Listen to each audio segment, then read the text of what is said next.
Alléluia. Alléluia. Ah, ok. Là, l'amen là est très très bon. Alors nous allons prier parce que c'est une opportunité que Dieu nous accorde aujourd'hui de passer ce culte public. Vous savez, chacun de nous dans sa différente demeure pratique le culte personnel. Mais aujourd'hui, Dieu permet qu'on communie, qu'on soit ensemble, c'est ce qu'on appelle la communion. Et cette communion ne doit pas nous laisser indifférents. Nous devons bouger, nous devons danser, nous devons sauter parce que nous avons des bonnes raisons. Premièrement, la vie qu'il nous accorde, deuxièmement, la santé. Toutes les personnes qui ne sont pas là, vous ne savez pas ce qu'elles vivent, pourquoi elles ne sont pas là. Certaines personnes ont pris l'initiative de ne pas venir, d'autres ont pris l'initiative même de ne plus jamais venir. Mais Dieu, il est bon, il accorde la vie. Ce n'est pas parce qu'ils ne viennent plus ici qu'ils ne sont pas en vie, non. Ce n'est pas parce qu'ils ne viennent plus ici qu'ils ne sont pas heureux, non. Mais c'est un choix personnel. Et je crois que lorsque nous avons une alliance avec le Seigneur, nous devons véritablement manifester cet amour par l'adoration du Seigneur. Et adorer Dieu en public, c'est nettement mieux qu'adorer Dieu dans le secret. Parce que ici, tu viens démontrer à plusieurs personnes, au reste du monde, combien tu aimes Dieu. Nous savons que nous vivons des situations. Nous savons que nous sommes attaqués, nous sommes pourchassés. Nous savons que nous avons du mal à nous épanouir. Nous savons ça, nous le savons.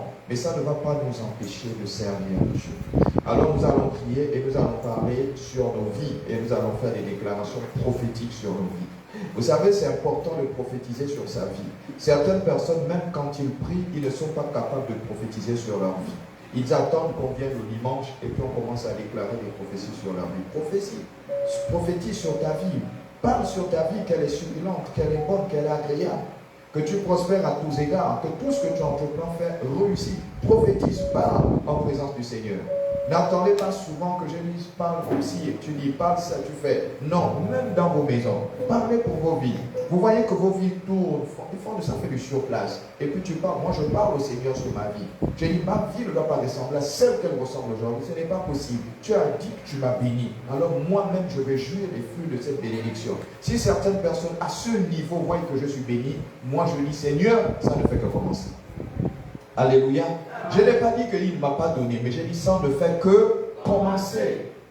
Donc j'ai dit ça commence, mais il faudrait que je voie ça évoluer. Ce n'est pas parce qu'aujourd'hui tu es en bonne santé que tu te limites à la santé. Non, tu dis Seigneur, au-delà de la santé, accorde-moi une stabilité émotionnelle, une stabilité financière, une stabilité amicale. Accorde-moi cette stabilité. Donc c'est important de parler aussi sur sa vie. Donc n'attendons pas souvent le dimanche pour que nous puissions parler sur notre vie. Ça c'est important. N'attendez pas que je dirige, mais commencez depuis la maison et puis on vient faire la boucle ici. Je bénis le Seigneur déjà pour vos vies, pour ceux qui sont présents, pour des nouveaux visages, pour des visages qu'il y a longtemps que je vois aujourd'hui et je bénis Dieu. Alors nous allons faire une petite prière d'une minute et nous allons parler sur nos vies. Seigneur Jésus, Seigneur Jésus, Seigneur Jésus, Seigneur Jésus, ce matin, je parle sur ma vie. Je déclare et décrète que la grâce est sur ma vie. Tout ce que j'entreprends faire réussit. Quelles que soient les embûches, les obstacles que l'ennemi dresse sur mon chemin, je déclare que je sortirai vainqueur de ces obstacles. Ce matin, je parle à ma vie. Je déclare l'élévation, la supériorité contre mes ennemis. Je le déclare et je le prophétise. Au nom de Seigneur Jésus, quel que soit l'ennemi qui se lèvera contre ma bénédiction, je déclare qu'il sera honteux et confus. Je déclare que la bénédiction de l'Éternel me pourchasse à cause du respect des principes et des lois établis par le ciel. Je parle ce matin à la terre et je déclare terre, sois favorable à ma vie. Tant que je marche sur toi, j'ai l'ascendance sur tous les projets de l'ennemi qu'il orchestre à la terre. Alors je déclare que la terre est mon marchepied. Ce matin, je parle au ciel et je prends à témoin le ciel. Tout ce que j'entreprends sous le ciel réussit. Je le déclare et je l'établis, je le prophétise au nom de Seigneur Jésus. Ce matin, je parle à ma vie et je déclare la santé, la maladie qui voulait naître dans ma vie. Ce matin, soit consumé, depuis la racine,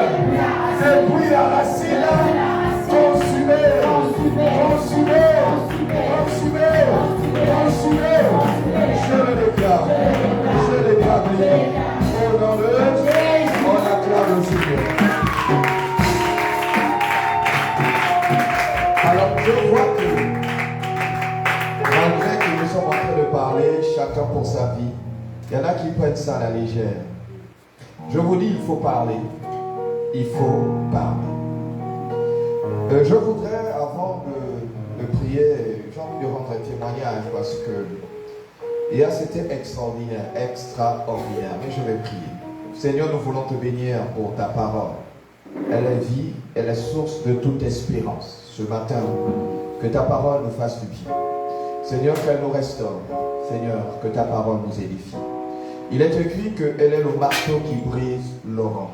Nous prions au nom de Jésus que nul ne soit caché à ta parole. Que chacun de nous comprenne les mystères qui sont rattachés à ta parole. Je bénis ton nom pour ma vie. Accorde-moi la grâce de parler en ce qui concerne les choses du ciel. Je ne suis pas Seigneur outillé, mais par ta grâce, tu m'équipes afin de relâcher un message avec concision. Honneur, fidélité te reviennent, au nom de Jésus. Amen. Amen. On acclame le Seigneur. Alors nous allons nous asseoir et nous allons écouter la parole de Dieu. Alors je voudrais, très cher caméraman, vous savez, à chaque fois je parle et je dis, lorsque vous décidez de faire quelque chose, faites-le bien. Ne vous laissez pas distraire. Un caméraman reste focalisé sur son objectif. C'est-à-dire qu'il ne regarde pas à gauche, il ne regarde pas à droite. Il reste focalisé. Parce que si je vais là-bas, il faut que tu ailles. Il ne faut pas que je sois perdu dans l'image. Ça, ce n'est pas normal. Donc, je suis obligé de parler parce que lorsque moi j'ai une responsabilité, je cherche à faire cette responsabilité jusqu'au bout, afin qu'il y ait satisfaction. Amen. Je voudrais déjà bénir le Seigneur pour notre fille qui aujourd'hui joue au piano. Je ne sais pas comment elle fait. C'est peut-être pas normal ou bien pour ceux qui sont professionnels, mais nous quand nous regardons, c'est extraordinaire. C'est vraiment extraordinaire.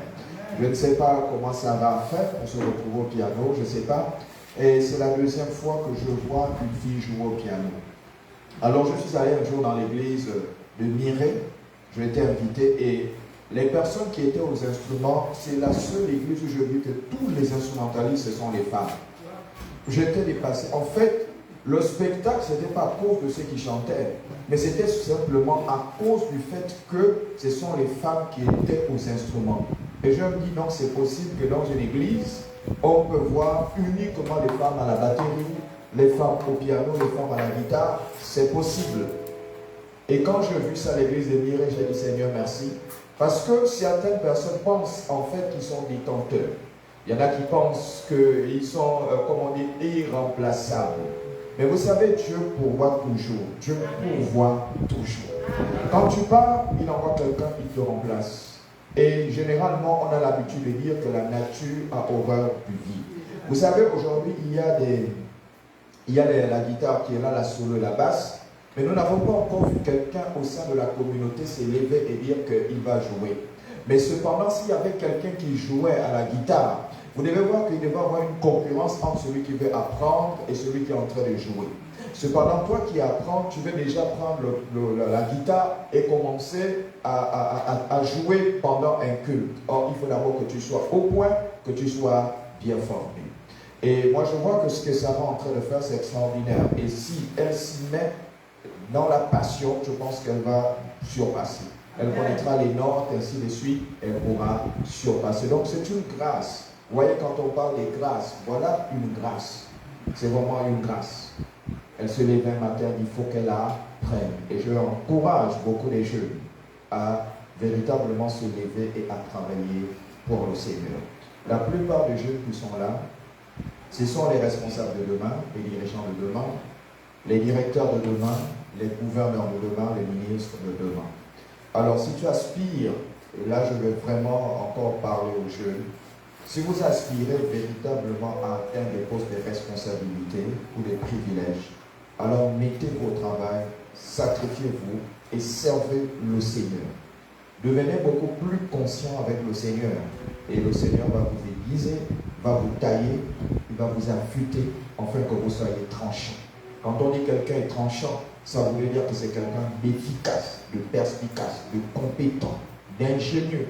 Et ça doit être le partage des enfants de l'Église, du Seigneur. Et je voudrais encore dire une dernière chose, que quand on vient ici servir Dieu, on ne vient pas pour regarder si tel est là ou tel n'est pas là. Non. On vient parce qu'il faut adorer Dieu et rendre grâce à Dieu pour la vie et de l'alliance que tu as tissée avec lui. En réalité, ce que nous faisons, c'est comme on dit, rendre hommage au Dieu vivant. À chaque fois que nous venons ici, c'est pour lui rendre hommage. Toute la semaine, il nous a gardés. Nous devons lui rendre hommage. Et même en semaine, il y a des jours où nous venons pour être édifiés. Et le dimanche, nous lui rendons hommage pour cette grâce. 7 jours consécutifs, il nous a gardés. Là où je suis là, je ne sais pas ce qui peut arriver à 17 heures. Je ne connais pas, mais Dieu le sait. Personne d'entre nous ne peut définir ce qui arrivera à 17 heures. Il se pourrait que le lundi, on dit, ah, mais tel, il est en prison. Ah, tel est hospitalisé. Pourquoi? Parce que tout n'est que grâce. Donc, faisons attention. Alors, depuis plusieurs dimanches, nous sommes dans une série d'édification sur la grâce. Sur la grâce, ce qu'elle est capable de faire. Alors, nous avons commencé la semaine dernière sur le grand 2, comment reconnaître la grâce et les différents types de grâce. En fait, comment reconnaître la grâce? Et vous savez, dans le premier 1, nous avons parlé de la grâce imméritée. La grâce imméritée qui t'est accordée. Et dans la grâce imméritée, nous avons pris un texte, le texte de 2 Rois, au chapitre 8, à partir du verset 11 jusqu'au verset 13. Et dans ce passage biblique, jusque là où moi je vous parle, je ne comprends pas Dieu. Ne pensez pas que le fait que je me lève debout et je parle de la part du Seigneur, que je connais Dieu.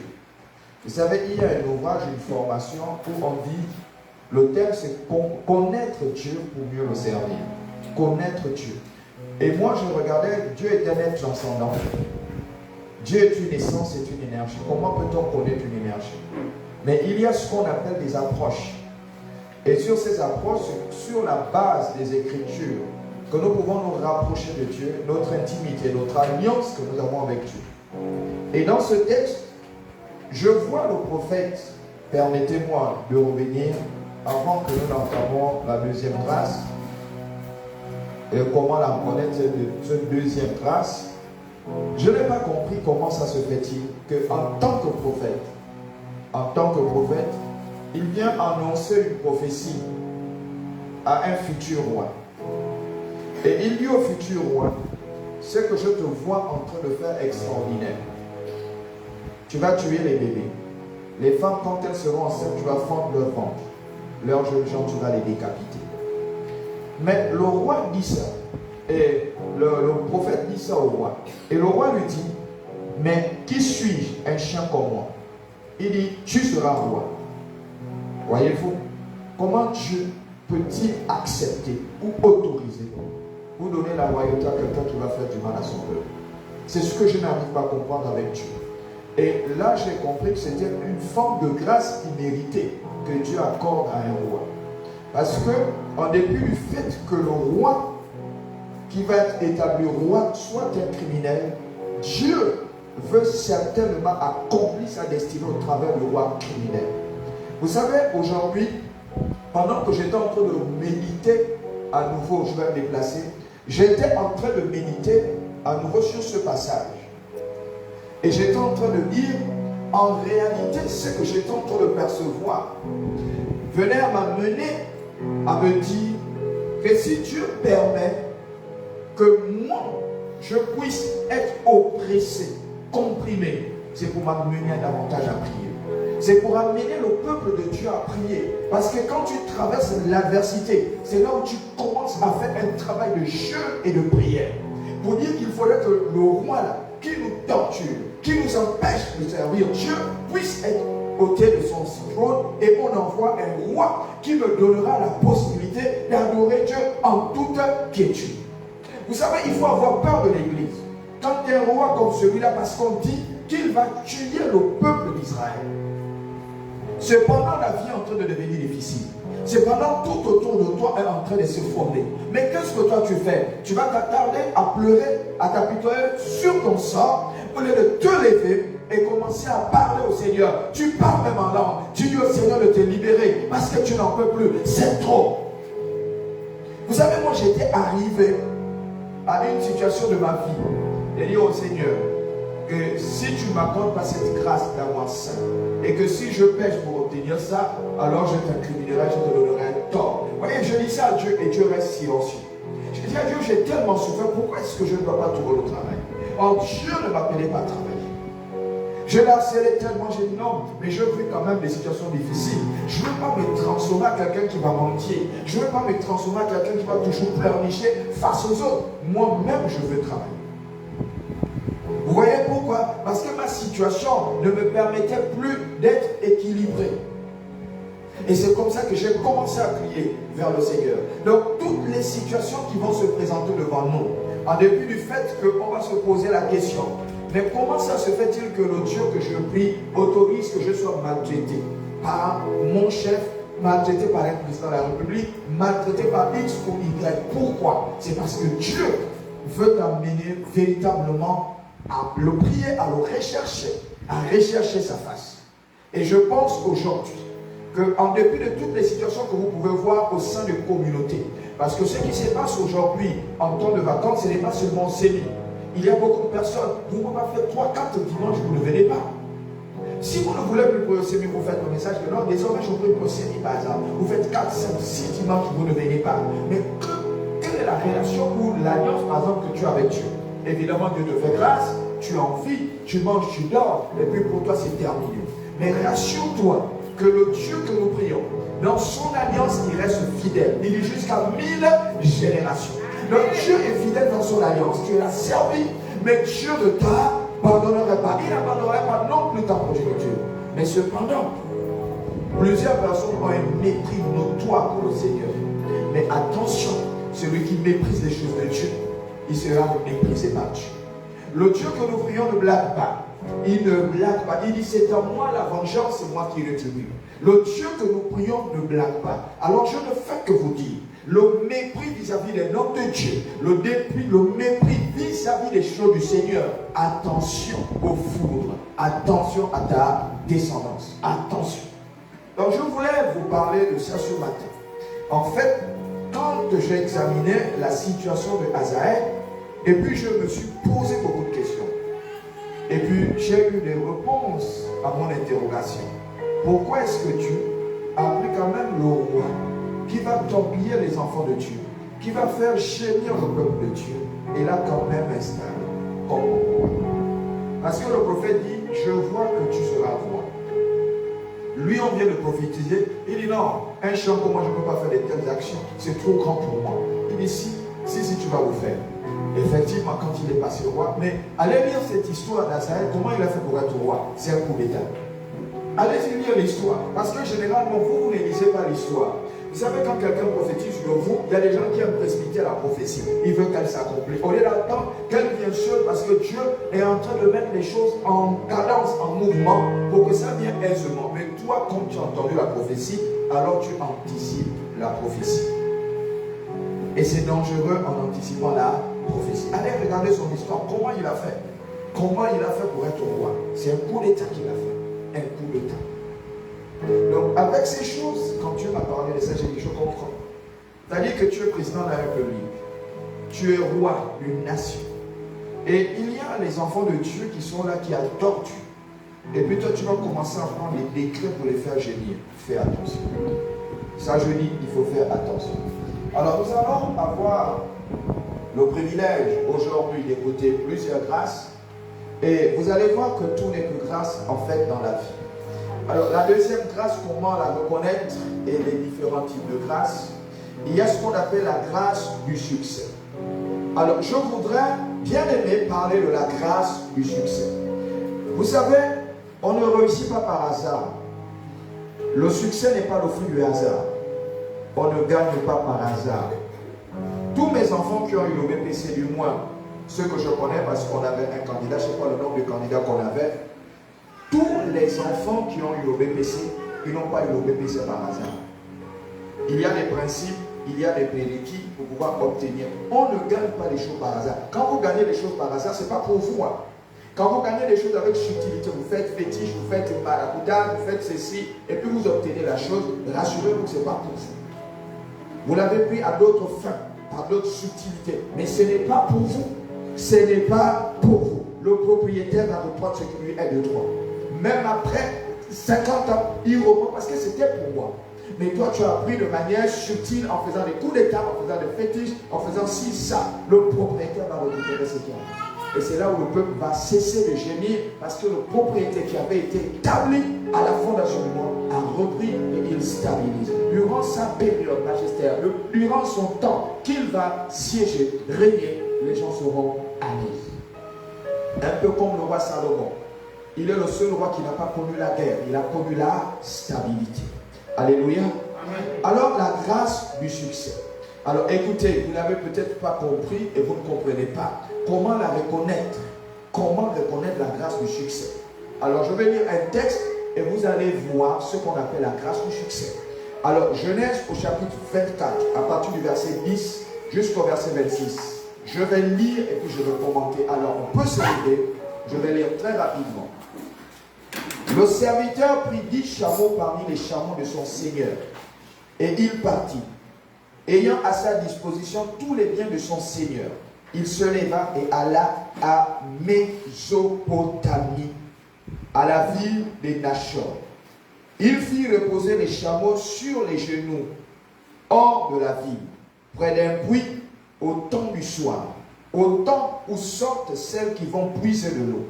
Et il dit, l'Éternel, Dieu mon Seigneur, Abraham, Dieu de mon Seigneur Abraham, fais-moi, je te prie, rencontrer aujourd'hui ce que je désire et use de bonté envers mon Seigneur Abraham. Voici, je me tiens près de la source d'eau et les filles des gens de la ville vont sortir pour puiser de l'eau. Que la jeune fille à laquelle je dirai, penche ta cruche, je te prie, pour que je boive, et qui répondra, bois, et je donnerai aussi à boire à tes chameaux, soit celle que tu as destinée à ton serviteur Isaac. Et par là, je reconnaîtrai que tu uses de bonté envers mon Seigneur. Il n'avait pas encore fini de parler que sortit sa cruche sur l'épaule, Rebecca, née de Bethuel, fils de Milka, femme de Nachor, frère d'Abraham. C'était une jeune fille très belle de figure. Elle était vierge et aucun homme ne l'avait connue. Elle descendit à la source, remplit sa cruche et remonta. Le serviteur courut au-devant d'elle et dit, laisse-moi boire, je te prie, un peu d'eau de ta cruche. Elle répondit, bois, mon Seigneur. Elle s'empressa d'abaisser sa cruche sur sa main et de lui donner à boire. Quand elle eut achevé de lui donner à boire, elle dit, je puiserai aussi pour tes chameaux, jusqu'à ce qu'ils aient assez bu. Et elle s'empressa de vider sa cruche dans la prévoire et courut encore au puits pour puiser. Et elle puisa pour tous les chameaux. Au verset 21, l'homme la regardait avec étonnement et sans rien dire pour voir si l'Éternel faisait réussir son voyage ou non. Au verset 22, quand les chameaux eurent fini de boire, l'homme prit un anneau d'or, du poids d'un demi-cycle et 2 bracelets du poids du disciple d'or. Et il dit au verset 23, de qui es-tu, fille? Dis-le-moi, je te prie. Y a-t-il dans ta maison, dans la maison de ton père, de la place pour passer la nuit? Elle répondit, je suis la fille de Bethuel, fils de Milka et de Nachor. Elle lui dit encore, il y a chez nous de la taille et du fourrage en abondance et aussi de la place pour passer la nuit. Alors l'homme s'inclina et se prosterna devant l'Éternel. Que Dieu bénisse sa parole. Alors là, il est question de la grâce du succès. Alors ce que je voudrais dire en ce qui concerne la grâce du succès, parce qu'on parle que tout n'est que grâce. Vous entreprenez un voyage. Et quand vous entreprenez un voyage, vous parlez avant même de voyager. Pourquoi vous parlez avant même de voyager? Parce que ce que vous voulez faire, c'est que là où vous partez, qu'il y ait du bonheur qu'on vous reçoive avec joie. Vous ne pouvez pas vous déplacer, vous ne pouvez pas voyager. Et là où vous arrivez, il y a de la méchanceté, tu n'es pas à l'aise. La première chose que tu as envie de faire, c'est de revenir. Ça, c'est ce qu'on appelle la grâce du succès. Alors, quand il a entrepris le voyage, parce que c'est le serviteur, je n'ai jamais vu quelqu'un dire à un serviteur ou à, comment on va dire, un employé que j'ai besoin que tu trouves une femme pour moi dans le village de mon père ou dans le village de ma mère. Alors, tu donnes la responsabilité, tu dis, va chez mon père, va chercher une femme à mon fils. Et voyez que le serviteur ne connaît pas la famille. Le serviteur ne connaît pas la famille. Mais il craint son Seigneur Abraham. Abraham l'a donné une responsabilité. Lui, il connaît le Dieu d'Abraham. Il sait que le Dieu d'Abraham amène toujours au succès. Alors, comme il connaît que le Dieu d'Abraham amène toujours au succès, alors il est important pour lui de se connecter à ce Dieu qui donne le succès. Alors, il parle au Dieu d'Abraham en disant, tu es le Dieu de mon Seigneur. Je suis en train d'entreprendre un voyage dont je ne connais pas les issues et les aboutissants. Mais cependant, je ne sais pas la femme que je vais prendre là-bas. Il m'a dit, va simplement et prends pour Isaac une femme. Alors lui, il a commencé à parler et il a dit, Seigneur, la voie du succès t'appartient pour que je réussisse cette responsabilité qui m'a été assignée par mon Seigneur. Alors je souhaite que, comme tu es le Dieu de mon Seigneur, que tu m'accompagnes enfin que ce que j'entreprends faire pour mon Seigneur puisse réussir. Alors il donne des signes. Il dit, voici le premier signe que je veux voir et je comprendrai que toi, qui es le Dieu de mon Seigneur, tu es également avec moi et tu m'accompagnes pour cette tâche.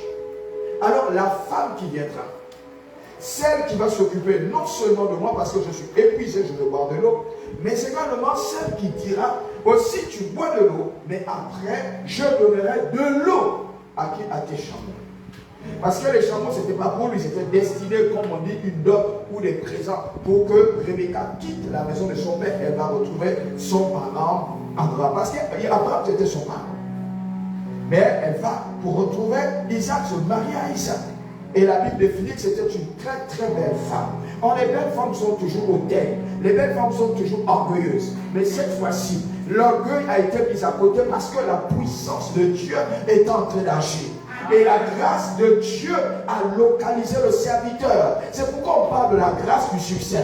Toutes tes réussites ne sont pas liées à toi. Ne dépendent pas de tes capacités. Ne dépendent pas de ton intelligence. Ne dépendent pas de ta beauté. Ne dépendent pas de tes finances. Tout n'est que grâce. Il a réussi, il n'a rien fait. Mais il a parlé au Seigneur, de son Seigneur. Il a dit, voici les signes qui vont reconnaître que j'ai réussi. Et là, il parle de réussite, parce que c'est la loi de la réussite. La loi de la réussite, il y a des prérequis. Mais cette fois-ci, on parle de la grâce du succès, la grâce de la réussite. Cette fois-ci, ça ne dépend plus de toi. ça dépend maintenant de Dieu. Le ciel a acté, le ciel a été d'accord avec tous les principes qu'il est en train d'élaborer. Moi, vous savez, quand quelqu'un recherche au travail ou quand quelqu'un recherche un examen, vous savez, réussir un examen, réussir ce que tu peux faire, tout dépend de ce que le Seigneur veut t'accorder. Parce que Dieu voit devant. Quand Dieu va t'accorder quelque chose, il voit devant. Il y a certaines personnes qui ont eu le baccalauréat, par exemple. On recherche le bac, et puis ont eu le bac, mais n'ont jamais rien fait avec ça. Mais cependant, il y a des personnes qui sont à la quête du bac, mais qui n'ont jamais eu le bac. Or, le bac était une clé qui ouvre une porte pour les amener à d'autres proportions, d'autres dimensions plus élevées. Mais aujourd'hui, les choses ont changé. Ta réussite ne dépend plus du bac. Avec ou sans bac, tu peux contrôler le supérieur. Alléluia. Donc en fait, c'est pour vous amener à comprendre quand on parle de la grâce du succès. Quand tu as le succès, ne pense pas que parce que tu es intelligent. Ne pense pas que parce que tu es intelligent. Ne pense pas que parce que tu es beau ou tu es belle. Non. Réussir n'est que grâce. Il y a plein de prérequis rattachés à la réussite. Mais là, c'est une forme de réussite qui dépend de Dieu. Et quand ça dépend de Dieu, c'est une grâce de la réussite. Donc Dieu te permet de réussir en fonction de l'alliance que tu as avec lui. Donc celui qui décide de dire je t'accorde la réussite. Ça ne dépend pas de qui tu es, ça dépend de Dieu. Même si tu es païen, même si tu es criminel, quand Dieu dit qu'il t'amène au succès, il t'amènera au succès. Faites attention à la grâce. Faites attention à la grâce. Faites attention à la grâce. Il y a des alliances qui sont tissées et qui nous amènent à avoir le succès. Parce que quand on a l'alliance avec Dieu on gagne toujours, on n'échoue jamais. Vous savez, quand j'ai lu ça, et puis je me suis dit, Seigneur, même pour un serviteur ou quelqu'un qui est autour de toi, c'est pourquoi je vous dis toujours, là où vous allez, saturez le lieu du sang de Jésus, saturez le lieu de la présence de Jésus, parce que la grâce que tu transportes va affecter les personnes qui sont autour de toi. Vous savez, aujourd'hui, ce serviteur a réussi. Pourquoi? Parce qu'il a été affecté par la grâce qui était sur Abraham. Tu ne peux pas être serviteur d'Abraham et que la grâce ne te localise pas. Tu ne peux pas être serviteur de ton père et que la grâce ne te localise pas. Tu ne peux pas être serviteur de ton Seigneur et que la grâce ne te localise pas. Ce n'est pas possible. Les gens sont affectés par la grâce. Affectés par la grâce. Vous savez, hier, j'ai tellement souffert. Mais je vous dis que la grâce, elle se met. Hier, j'ai tellement souffert pour amener les tôles que vous voyez. Il y a tellement eu des choses. Vous savez, j'ai remis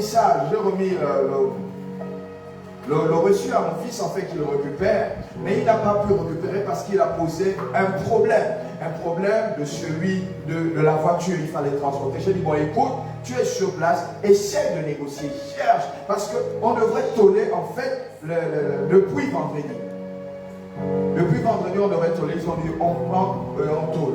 J'ai dit, ok, il n'y a pas de souci, il va s'occuper. Et puis ça a tellement tourné, traîné, et puis j'ai dit, bon, ok, comme j'ai des courses que je dois faire, je vais aller rencontrer certaines personnes, parce qu'au niveau de PK9, il y a aussi des gens qui vont les tôles, et ils ont des voitures.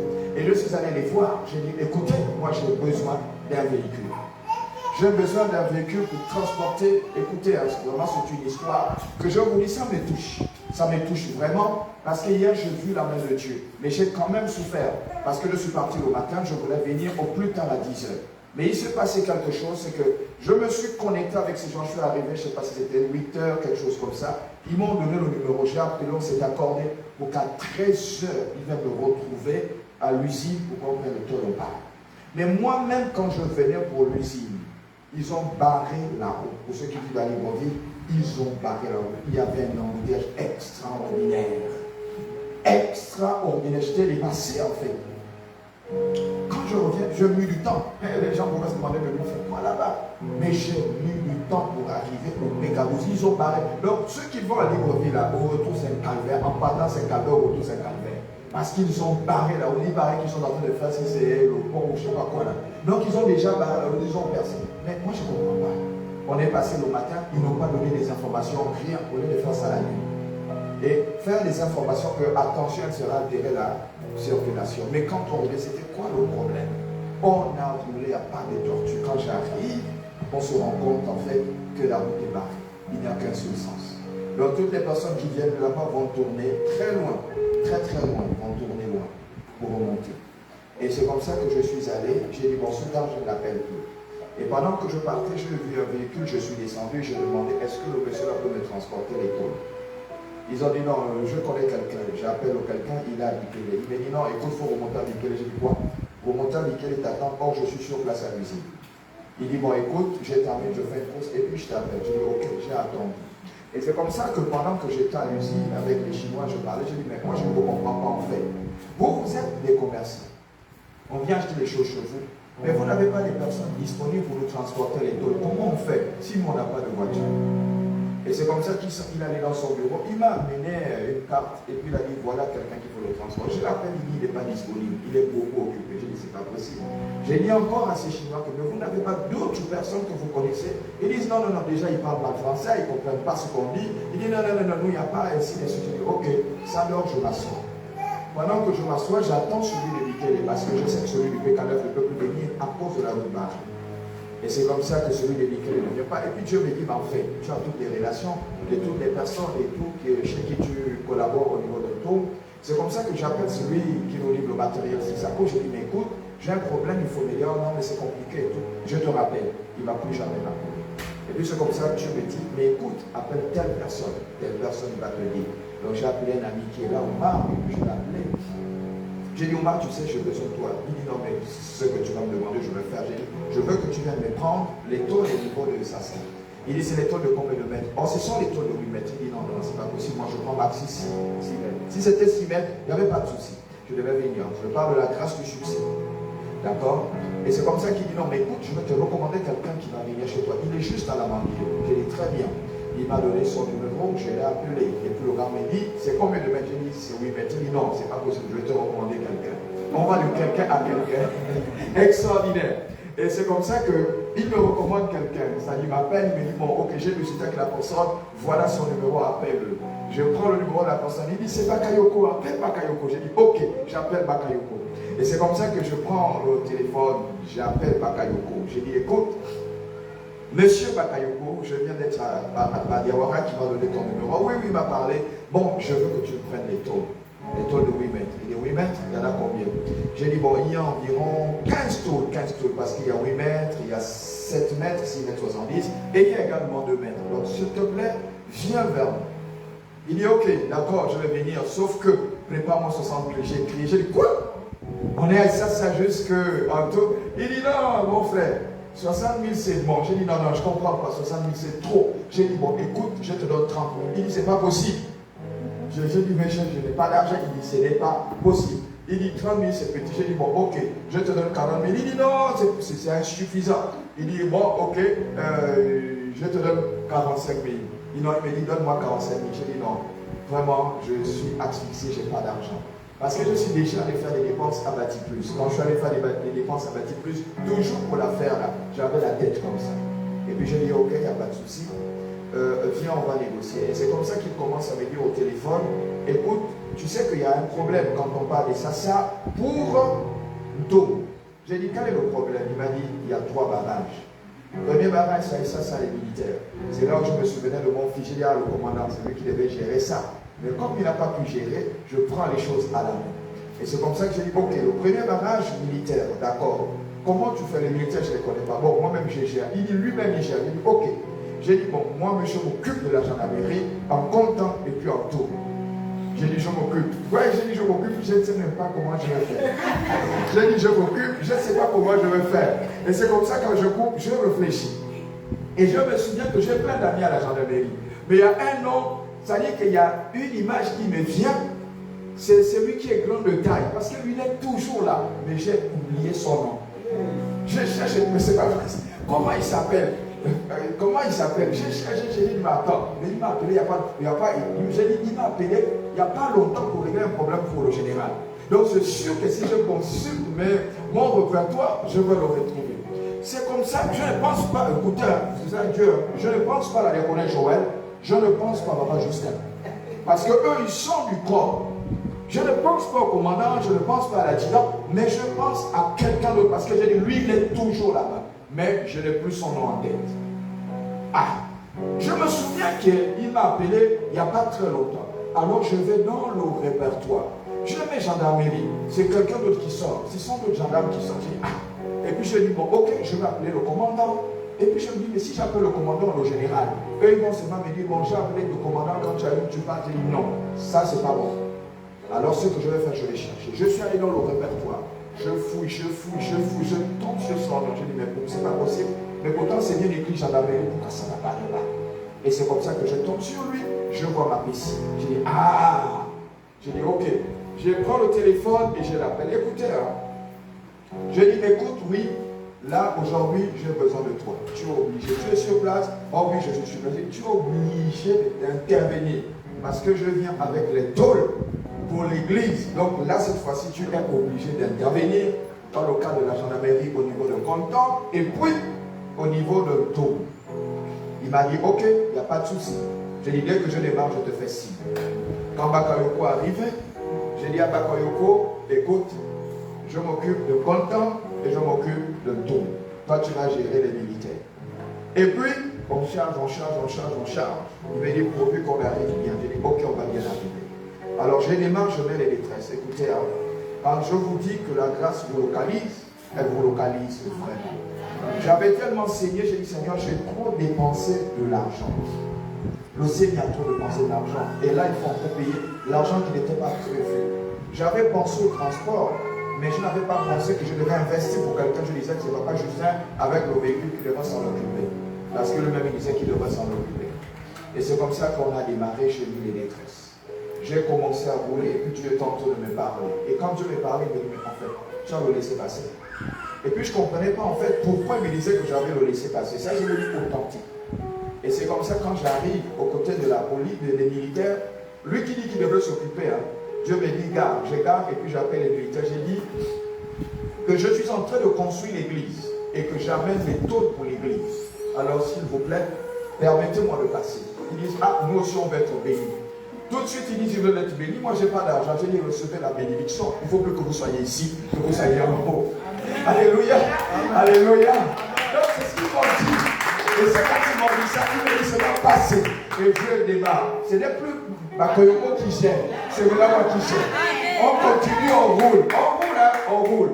Et on descend au Florentine, je prends le téléphone, je stationne, j'appelle Wilfried. Je dis, très cher adjudant Messi, je suis en train d'arriver, en comptant, je fais comment? Il me dit, non, quand tu es en comptant, tu vas seulement voir le major qu'on appelle Mela. J'ai dit, ok, très bien.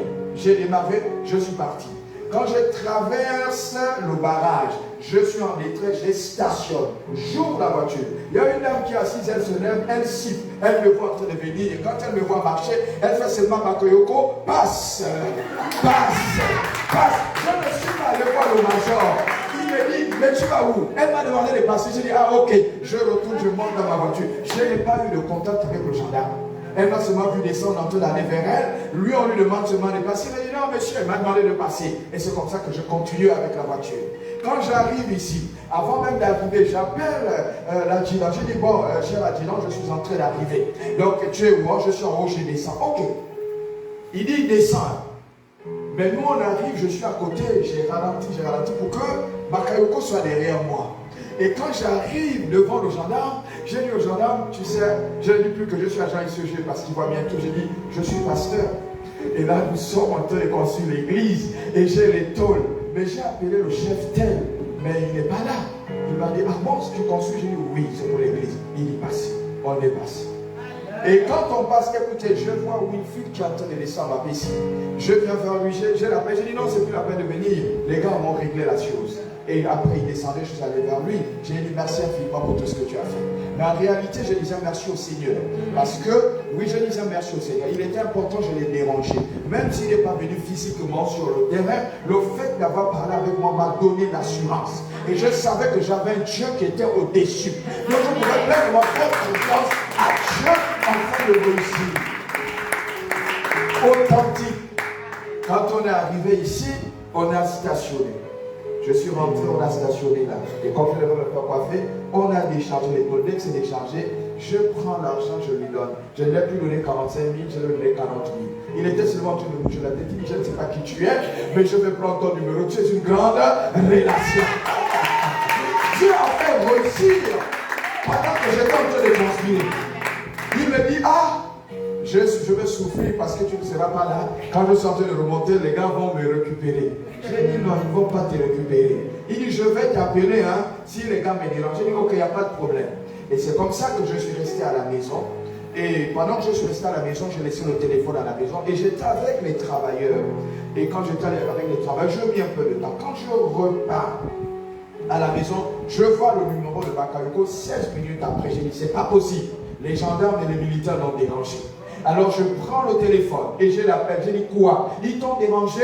Tu as quel niveau? Il dit non, non, non, non, chef. Je suis bien arrivé. Personne ne m'a arrêté. La grâce de la réussite, la grâce du succès, elle s'est manifestée. Et hier, j'étais tellement content de voir ça. Et je dis, Dieu, je te ferai confiance. Même quand je pleure, je te ferai confiance. Tu amènes toujours au succès. Tu amènes à la réussite. Ah oui, combien de fois tu as pleuré? Combien de fois tu as pleuré? Dieu t'a dit, il est le Dieu de la grâce, de toute grâce. Quelle est la grâce qui ne peut pas manifester? Et la grâce imméritée, il manifeste. Ah, j'étais impressionné. J'ai dit, Dieu, le Dieu là, certaines personnes négligent, mais moi j'ai vu encore. J'ai encore vu, j'ai dit, je ne peux pas laisser ça passer. Il faut que les enfants de Dieu comprennent. Je peux vous donner le numéro de Bakayoko, vous appelez, vous posez la question. Il va vous dire qu'il n'a jamais vu quelqu'un comme ça. Même pas 100 francs. J'ai simplement dit non, je suis pasteur. Il dit, tu es pasteur? Oui. J'ai dit, mais nous, on n'a pas d'argent. Là où on est, là, on n'a pas. On n'a rien. Là, il faut nous amener. Et c'est comme ça qu'il est parti. Donc, vous voyez la grâce du succès. On fait confiance à qui? On fait confiance à Dieu. C'est le Dieu que notre espérance sur qui repose. Notre espérance repose sur Dieu. Donc, vous voyez que je peux être là, mais comment vous faites pour avoir la grâce? C'est par le canal de votre Père, vous vous souvenez du Dieu de votre Père. Et quand vous parlez, lui, il s'est souvenu du Dieu d'Abraham. Parce que le fait qu'il est resté en contact avec Abraham, la grâce qu'Abraham transporte est en train de saturer sa vie. Donc il est obligé de parler de son Père. Il est obligé de dire, mon Seigneur, que ton Dieu fasse réussir ce que je fais. La grâce de la réussite. Regardez, regardez, regardez. Les gens pensent qu'à chaque fois que nous enseignons, nous voulons inventer des histoires pour amener les enfants de Dieu à être peut-être des moutons, pour amener les enfants de Dieu peut-être à faire des choses dont ils n'ont pas envie de faire par conviction. Or, tout ce que nous devons faire, nous devons le faire par conviction, nous devons être convaincus. Quand tu viens ici à l'église le dimanche, est-ce que tu es convaincu de venir à l'église ou bien tu penses que tu viens par contrainte? Ne viens pas par contrainte. Non, non, parce que maman ne parle pas. Moi-même, je ne vais pas à l'église. Non, maman ne parle pas. Elle a ses raisons. Mais moi, j'ai une alliance avec maman. Je veux vous rassurer. Bien-aimé, ta mère et toi, chacun a le souffle. Ce n'est pas le souffle de ta mère qui te maintient en vie, mais c'est Dieu qui te maintient en vie. Amen. Si ta mère dit elle ne part pas à l'église, toi tu dis tu pars. J'ai vu certaines personnes, moi je vous dis, on peut me dire que j'ai un décès. Je vais d'abord adorer Dieu. Je viens rendre grâce à Dieu pour le décès. J'ai dit Seigneur, je te rends grâce pour le décès. Parce que tu es celui auquel on ne s'attend jamais à ce que tu es capable de faire dans nos vies. Alors je te bénis, je viens servir Dieu. Après servir Dieu, je pars maintenant. Ça, c'est ce qu'on appelle la crainte du Seigneur, qui est le commencement de la sagesse, qui est le commencement de l'intelligence. Si nous ne manifestons pas ça, nous aurons du mal à avoir le succès. C'est pourquoi aujourd'hui, beaucoup de personnes n'ont pas le succès, ne réussissent pas dans ce qu'ils font. Pourquoi? Parce que le Dieu qu'ils prient, dont ils estiment qu'ils servent, ils ne le craignent pas. Ils le délaient, ils le méprisent. Bien-aimés, sacrifiez-vous. Sacrifiez-vous. Venez le dimanche à l'église. C'est peut-être le seul jour que tu as pour laver le linge. Lève-toi, 4 heures, lave ton linge. À 5 heures, tu as fini. Viens à 9 heures à l'église. Si tu ne peux pas assister à la prière, ça voudrait dire que tu n'as pas voulu faire ce qu'on appelle le vrai sacrifice. Viens assister à la prière. Viens parler au Seigneur. Esther au chapitre 4. Vous allez voir ce qu'on appelle la grâce. La grâce. Oh, le temps, le temps, le temps. On va finir avec ça, le temps. Vraiment, le temps nous est imparti. Esther au chapitre 4, à partir du verset 7 jusqu'au verset 17. Regarde ceci. Mardochée lui raconta tout ce qui lui avait été dit. Il lui indiqua la somme d'argent qu'Aman avait promis de livrer au trésor du roi en retour du massacre des Juifs. Il lui donna aussi une copie de l'édit publié dans Suse en vue de leur destruction, afin qu'il montrât à Esther et lui fait tout connaître. Il ordonna qu'Esther se rendit chez le roi pour lui demander grâce et l'implorer en faveur de son peuple. Écoutez bien. Attaque vint rapporter à Esther les paroles de Mardoché et Mardokai. Esther chargea Attaque d'aller dire à Mardoché. Tous les serviteurs du roi et le peuple des provinces du roi savent qu'il existe une loi portant peine de mort contre quiconque homme ou femme entre chez le roi dans la cour intérieure sans avoir été appelé. Celui-là seul a la vie sauve, à qui le roi tend le sceptre d'or. Et moi, je n'ai point été appelé auprès du roi. Depuis 30 jours, lorsque les paroles d'Esther eurent été rapportées à Mardokai fit répondre à Esther, donc il donnait une réponse. Ne t'imagine pas que tu échapperas seul d'entre tous les Juifs, parce que tu es dans la maison du roi. Car si tu te tais maintenant, le secours et la délivrance surgiront d'autre part. Pour les Juifs, et toi et la maison de ton père, vous périrez. Et qui sait si ce n'est pas pour un temps comme celui-ci que tu es parvenu à la royauté. Esther envoyait dire à Mardoché, va, rassemble tous les Juifs qui se trouvent à Suse et jeûnez pour moi sans manger ni boire pendant 3 jours, ni la nuit, ni le jour. Moi aussi je jeûnerai le même avec mes servants, puis j'entrerai chez le roi malgré la loi, et si je dois périr, je périrai. Au verset 17, Mardoché s'en alla et fit tout ce qu'Esther lui avait ordonné. Alléluia. Amen. Alors là, je vais terminer avec ça parce que le temps nous sommes impartis par le temps. Alors, je parle de la grâce du succès. Alors, il s'est passé quelque chose d'extraordinaire à Suse. Le peuple juif était menacé d'extinction. Par qui? Par Aman. Aman, comme certaines personnes le disent, il haïssait parce qu'il y a eu une histoire qui rattache le peuple juif à Aman. Que nous rencontrons, nous retrouvons dans l'histoire de Samuel, l'histoire des rois. Donc l'histoire de Samuel, on retrouve cette histoire là-dedans. Donc vous voyez que lorsqu'il y a un conflit générationnel, les choses ne sont pas oubliées. Donc quand quelqu'un tuait quelqu'un et puis on raconte ça de génération en génération. Donc il y avait cette histoire qui régnait, ce conflit qui régnait entre le peuple d'Aman et le peuple juif. Et Aman se trouve dans une position royale où il est à côté du roi et il a les pleins pouvoirs. Et il y a eu un décret royal qui a mené le peuple juif à être exterminé. Et c'est comme ça que Aman, qui lui avait déjà donné l'information, envoyé les lettres pour l'extinction du peuple juif, on a saisi Mardokai. Et quand Mardokai saisit ça, il reconnaît que le Dieu que le peuple d'Israël, le peuple juif prie, est un Dieu puissant, est un Dieu qui a la capacité de donner le succès. Et c'est sur la base de ça que Mardokai dit, moi en tant qu'homme, je n'ai pas la capacité d'aller vers le roi et dire au roi un certain nombre de choses. Mais toi, Esther, tu as été celle que le roi a épousée. Même si on ne rentre pas dans la cour royale comme ça, mais tu es l'épouse premièrement du roi. Alors donc tu dois aller voir le roi et puis t'exprimer face à notre situation. Et c'est comme ça que Esther dit, ok, je t'ai écouté, sauf que moi-même en tant qu'épouse du roi, je ne vois pas le roi n'importe comment. Et qu'il y a une loi, un édit qui dit que si quelqu'un va dans la cour royale et qui n'a pas été convoqué par le roi, à l'instant T, il trouve la mort. Qui que ce soit, qui qu'il soit, que tu sois épouse, que tu sois chambala, que tu sois panetier, que tu sois vigneron, que tu sois et que tu sois, si tu rentres dans la cour royale, alors on t'exécute. Le roi n'a pas besoin de parler, c'est un édit. Maintenant, il y a aussi une faveur qui est dite, c'est que quand le roi tend son sceptre d'or vers toi, c'est que tu as obtenu grâce. Donc il y avait 2 possibilités. Il y avait la mort et il y avait la grâce de la réussite. Donc la grâce de la réussite, c'est quand le roi va lever le sceptre et il tend. Et il va te dire, ma reine ou Mardokai ou Mardoché, parle, le roi t'écoute.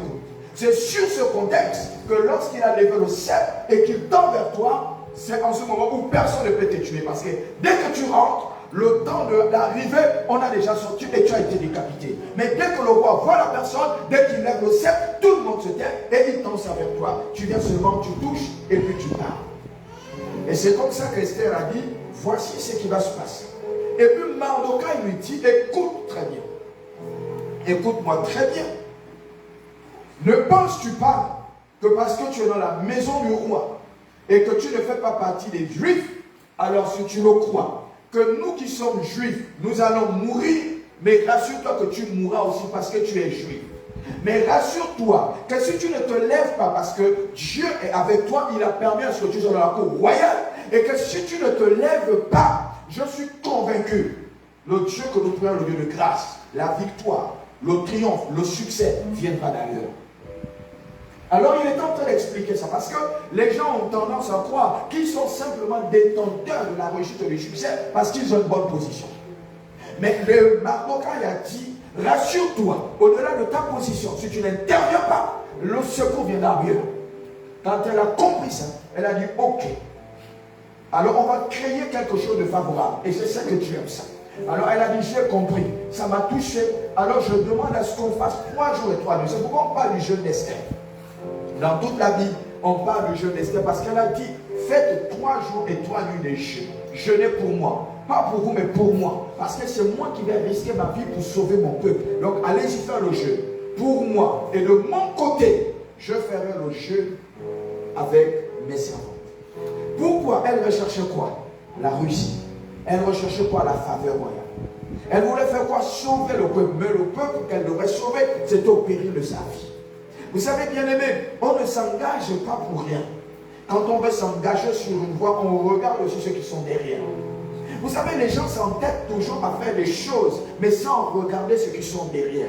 Ceux qui sont derrière, moi j'appelle la descendance. Ceux qui sont derrière, j'appelle la progéniture. On pose des actes parce qu'on est vivant sans penser à ceux qui sont derrière. J'ai des enfants, j'ai des arrière-petits-enfants qui arrivent. Rassure-toi que ce n'est pas ta mort qui va finir ta famille. Il y a toujours la lignée. Il y a toujours la lignée. Les gens pensent qu'il meurt. Oh oui, il est mort sans enfant. Qui vous a dit ça? C'est génétique tout ça. C'est une famille. Il y a toujours la lignée. Il y a toujours une histoire pour cette famille. Toujours une histoire. Donc c'est comme ça que Esther est rentrée dans le travail. Et elle, quand elle est rentrée dans le travail, elle recherchait une chose. Durant les 3 jours et les 3 nuits. Et moi je voudrais t'annoncer, bien aimé, toi qui m'écoutes, je termine. Pour t'annoncer, on va parler de ça la semaine prochaine, à cause du temps. Pour t'annoncer que la grâce du succès est avec toi. La grâce du succès, la grâce de la réussite est avec toi. Respecte les principes que Dieu a établis. Marche selon la fidélité du Seigneur. Et tu verras, tu peux pleurer aujourd'hui. Beaucoup ont pleuré, mais demain tu vas rire. Il n'y a pas de joie sans pleurs, il n'y a pas de joie sans souffrance. Toutes les personnes qui ont réussi aujourd'hui les examens ont nécessairement connu les souffrances. Tu vas voir le baccalauréat, tu vas voir le BPC, tu vas voir le CEP, et tu ne passes pas par le processus des pleurs, de souffrance. Mais c'est compliqué et tu veux gagner l'examen. Donc j'annonce à tout le peuple du ciel qu'il y a un prix à payer dans la réussite. Il y a un prix à payer. Le sémi est le temps de la grâce. Il y a une grâce qui délivre à son nom ici. Quel que soit ce qui peut arriver, quel que soit ce qui peut arriver, bien aimé, il y a une grâce exceptionnelle dans ce ministère. Amen. Nous sommes encore de ceux-là qui sont vrais dans le Seigneur. Nous sommes encore de ceux-là qui ne faisons pas d'alliance dans le monde des ténèbres juste pour avoir la prospérité et le succès. Nous voulons être vrais. Et c'est ce que j'encourage le peuple du Seigneur à dire. Ayez un cœur vrai. Soyez sincères avec le Seigneur. Ce n'est pas avec moi. Non, avec le Seigneur. Vous pouvez être sincère avec moi, mais Dieu qui ouvre le ciel et qui donne la bénédiction, sait que vous n'êtes pas sincère. Et moi, je vais faire tout type de prière. Vous allez dire, je n'ai pas l'onction. Moi, je suis sincère et toi, tu n'es pas sincère avec Dieu. Alors, je t'encourage à manifester la sincérité, afin que la grâce du succès t'accompagne, te poursuive, afin que tu réussisses à tous égards. Que Dieu te bénisse, qu'il bénisse ta vie, qu'il bénisse ton âme et qu'il bénisse tes projets. Acclame bien le Seigneur et pousse tes cris de joie.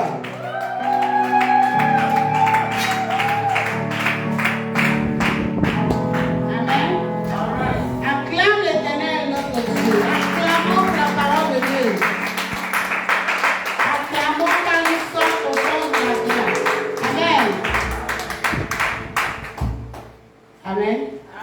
Nous allons nous lever, nous allons prier.